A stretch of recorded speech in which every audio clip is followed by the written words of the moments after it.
La evaluación del aprendizaje por competencias siempre ha estado en discusión.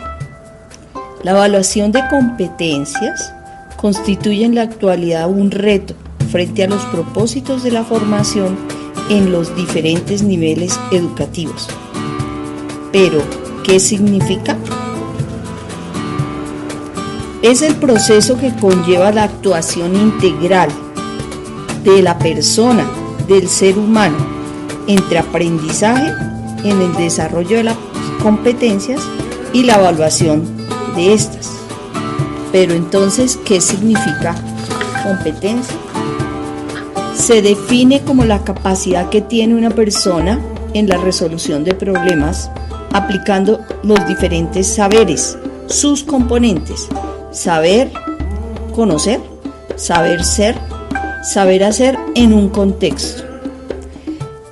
Se puede ilustrar de la siguiente manera. Su significado tiene un sentido en la relación de sus componentes. El saber como el conocimiento desarrollado, fortalecido. El saber hacer como las habilidades y la experiencia. El saber ser, el más importante, las actitudes, los intereses y los motivos. Todas estas en su relación entre saber ser y saber hacer y ser, mediado por la enseñanza de aprender haciendo, aprender a aprender haciendo. Entonces, ¿qué es evaluar? Es el reconocimiento del desempeño del estudiante, fundamentado en la actuación integral de la persona ante situaciones y problemas del contexto. O sea, el reconocimiento del desempeño. ¿Cómo se evidencia? Hay varios aspectos que le dan significado a la evaluación de competencias. Cuando el estudiante se enfrenta a diversas situaciones problemáticas, y es allí donde se recompilan evidencias a partir de los criterios señalados para que se pueda llegar a retroalimentar en procesos continuos de mejoramiento. Es decir, el papel que juega la evaluación en un proceso de aprendizaje, en un proceso formativo, es vital. La evaluación de competencias tiene carácter formativo o carácter sumativo. Se habla y se ha trabajado por muchos años dos conceptos: evaluación formativa y evaluación sumativa. La evaluación formativa busca potencializar los saberes y talentos de los estudiantes en cuanto a su desempeño. ¿Cómo lo puedo observar? ¿Cómo lo puedo verificar? ¿Cómo lo puede demostrar una persona? Por ejemplo, frente al desarrollo de productos en relación con un proyecto, pero específicamente debe responder a un problema real o caso.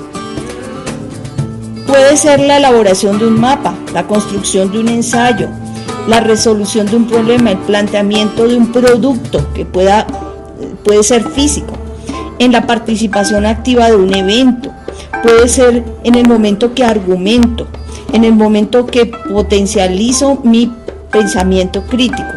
Otro ejemplo, una salida de campo. Y la evaluación sumativa tiene que ver con los resultados del desarrollo de las competencias. Esta sí ya es mucho más formal. Tiene que ver, por ejemplo, con la aplicación de una prueba escrita o de una entrevista evaluativa, o en otras palabras, en exámenes orales, donde se puede observar los diferentes niveles del desempeño del estudiante. Esta tiene que ver con un momento determinado.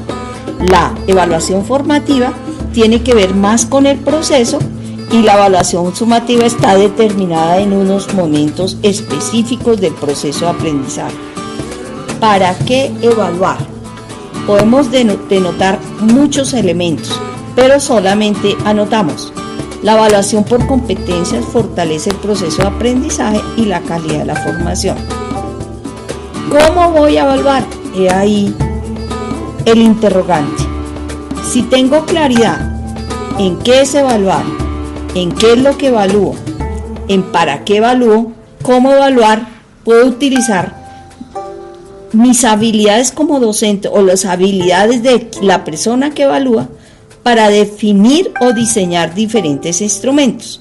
Por eso es necesario diseñar instrumentos precisos de evaluación de competencias basados en niveles de desempeño y los problemas del contexto. La actuación integral del proceso evaluativo busca que el estudiante resuelva problemas de manera autónoma para afrontar retos del mismo contexto, de situaciones reales, de las situaciones de vida. ¿Cómo voy a hacerlo? A través del diseño de instrumentos. Es clave considerar tipos de evidencias, hay muchas, pero los tipos de evidencia y en sí como las características que debe tener es que todas deben ser objetivas, observables, medibles, transparentes, y habría que determinar otras características, pero es importante estas porque hacen que los instrumentos a aplicar sean válidos y confiables. Se pueden definir metodologías para evaluar competencias. Si hablábamos de 3 componentes, los podemos determinar de la siguiente manera. Si yo hablo de conocimiento y saber conocer, tiene que ir relacionado con saber hacer y con saber ser. Si hablo de conocimiento y saber conocer, yo puedo elaborar pruebas escritas cerradas, que no quiere decir que no tenga que ver con saber hacer o saber ser. Pruebas escritas cerradas, pruebas escritas abiertas, pruebas orales, ensayos, controles de lectura. Esas tienen que ver más con lo sumativo. Miremos el saber hacer y el saber ser, que es el proceso, aunque también pueden ser formativas. Audios, videos, testimonios, registros de observaciones, ensayos, argumentaciones, diferentes tipos de escritos, uso de mapas, representaciones gráficas, intervenciones en procesos. El saber ser tiene que ver con la actitud y el interés y la pasión que el estudiante tenga por ese conocimiento. Entonces, ¿cómo registro la actitud? Pruebas de actitudes, autovaloración. Aquí entra muchísimo el tema de la autoevaluación, de la coevaluación. La retroalimentación es clave dentro del proceso porque esa retroalimentación tiene que partir de lo positivo para describir las situaciones a mejorar. Productos de las metodologías, los hay mucho, pues empezando, si decimos las pruebas escritas, no es un mito que hoy todavía utilicemos las pruebas escritas. Lo que pasa es que hay que saberlas elaborar. Ya no evalúan contenidos, conocimientos de memoria, sino el conocimiento contextualizado.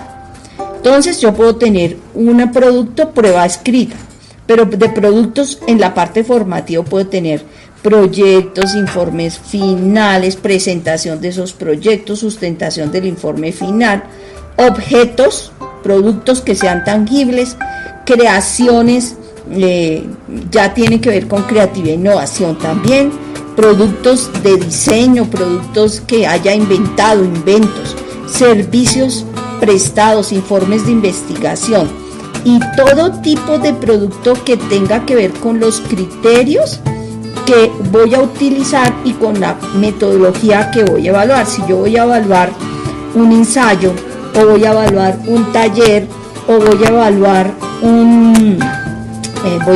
un momento determinado, tengo que buscar de qué manera voy a evidenciar y cuáles son los criterios que establezco para poder evaluar. Entonces, generalmente el profesor dice, yo evalúo a través de pruebas, sí, de pruebas, pero ¿qué tipo de pruebas? Evalúo el producto, puede ser un resultado de un proyecto en creación de un objeto, entonces hay que sustentarlo, la presentación de un debate, circunstancias que la persona en su vida social, en su vida personal como profesional, tenga que ver con el desarrollo de las competencias y de lo que aprendió. Entonces, esos procesos, esos tipos de evaluaciones son sumativas y formativas. Pero hay algo fundamental que es definir los criterios. ¿Cómo se definen los criterios? Hay diferentes formas, pero enunciemos solamente unos básicos. La rúbrica. La rúbrica define criterios con los que se va a evaluar a la persona competente.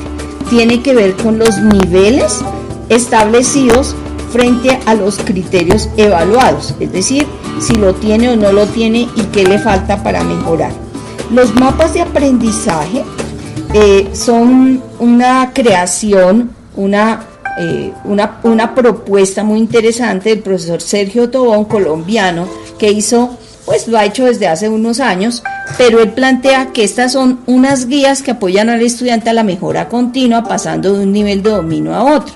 Entonces, el mapa de aprendizaje también determina la competencia y el criterio, pero cuando dice mapa de aprendizaje, tiene que ver con el dominio que tiene la persona frente a su desempeño. Entonces habla de preformal, resolutivo, autónomo y estratégico. Es bien importante. Ahora bien, finalmente, la evaluación del aprendizaje por competencias es un punto de partida, no necesariamente un punto de llegada.